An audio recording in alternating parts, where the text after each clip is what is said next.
ನಮಸ್ಕಾರ, ನಮ್ಮ ಅಡುಗೆ ಚಾನೆಲ್ಗೆ ಸ್ವಾಗತ. ಇವತ್ತಿನ ವಿಶೇಷ ರುಚಿಕರವಾಗಿರೋ ಈರುಳ್ಳಿ ಖಾರದ ರೆಸಿಪಿ.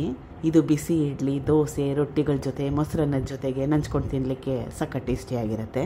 ಕೇವಲ 1-2 ನಿಮಿಷದಲ್ಲೇ ಮಾಡ್ಕೋಬೋದು. ಟ್ರೈ ಮಾಡಿ ನೋಡಿ ಒಂದ್ಸಲ. ಮೊದಲನೇ ಸ್ಟೆಪ್ಪಲ್ಲೇ ಮಿಕ್ಸಿ ಜಾರ್ ತೊಗೊಂಡಿದ್ದೀನಿ. ಕಟ್ ಮಾಡಿ ಇಟ್ಕೊಂಡಿರೋ ಈರುಳ್ಳಿ, ಸುಮಾರು 3-4 ಈರುಳ್ಳಿನ ಉಪಯೋಗ ಮಾಡ್ತಾಯಿದ್ದೀನಿ. ಬೆಳ್ಳುಳ್ಳಿ ಎಸಳು 2. ಇದು ಮೊದಲೇ ನೆನೆಸಿಟ್ಕೊಂಡಿರೋ ಒಣಮೆಣಸಿನ್ಕಾಯಿ, ಬ್ಯಾಡಗಿ ಒಣಮೆಣಸಿನ್ಕಾಯಿ. ಇದು ಅರ್ಧ ಗಂಟೆಗೆ ಮುಂಚೆ ನೆನೆ ಹಾಕಿದ್ದೆ. ಇದು ನೆನೆ ಹಾಕಲಿಕ್ಕೆ ಸಮಯ ಸಿಕ್ಕಿಲ್ಲ ಅಂದರೆ ಅಚ್ಕಾರದ ಪುಡಿ ಮನೇಲಿದ್ದರೆ ಅದನ್ನು ಕೂಡ ಉಪಯೋಗ ಮಾಡ್ಬೋದು. ಬ್ಯಾಡಗಿ ಅಚ್ಕಾರದ ಪುಡಿನ. ಹುಣಸೆ ಹಣ್ಣು ಮೊದಲೇ ನೆನೆಸಿಟ್ಕೊಂಡಿದ್ದೆ.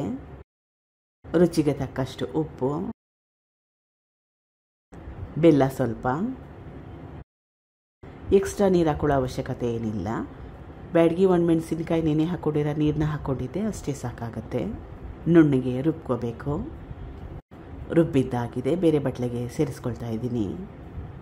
ಒಗ್ಗರಣೆಗೆ ಎಣ್ಣೆ, ಸಾಸಿವೆ, ಕಡಲೆಬೇಳೆ, ಉದ್ದಿನಬೇಳೆ, ಕರಿಬೇವಿನ ಸೊಪ್ಪನ್ನ ಉಪಯೋಗ ಮಾಡಿ. ನಿಮಗೆ ಇದೇ ರೀತಿಯಾಗಿ ಹಸಿ ಈರುಳ್ಳಿನ ಉಪಯೋಗ ಮಾಡಿ ಈರುಳ್ಳಿ ಖಾರ ತಿನ್ನಲಿಕ್ಕೆ ಇಷ್ಟ ಇಲ್ಲ ಅಂದರೆ ಈ ರೀತಿಯಾಗಿ ರುಬ್ಕೊಂಡ್ಮೇಲೆ, ಒಗ್ಗರಣೆಗೆ ಮುಂಚೆ ರುಬ್ಕೊಂಡ್ಮೇಲೆ ಸ್ವಲ್ಪ ಬಾಣಲೆಯಲ್ಲಿ ಹಾಕಿ ಚೆನ್ನಾಗಿ ಬಿಸಿ ಮಾಡ್ಕೊಳ್ಳಿ.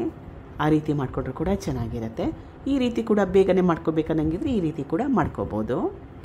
ಟ್ರೈ ಮಾಡಿ ನೋಡಿ. ಇಡ್ಲಿ, ದೋಸೆ ಎಲ್ಲದರ ಜೊತೆಲೂ ಚೆನ್ನಾಗಿರುತ್ತೆ. ಮುಖ್ಯವಾಗಿ ತೆಂಗಿನಕಾಯಿನಾಗಲಿ, ಕಡಲೆ ಬೀಜ, ಹುರ್ಗಡ್ಲೆ ಯಾವುದನ್ನು ಉಪಯೋಗ ಮಾಡಿಲ್ಲ. Thank you for watching. ಧನ್ಯವಾದಗಳು.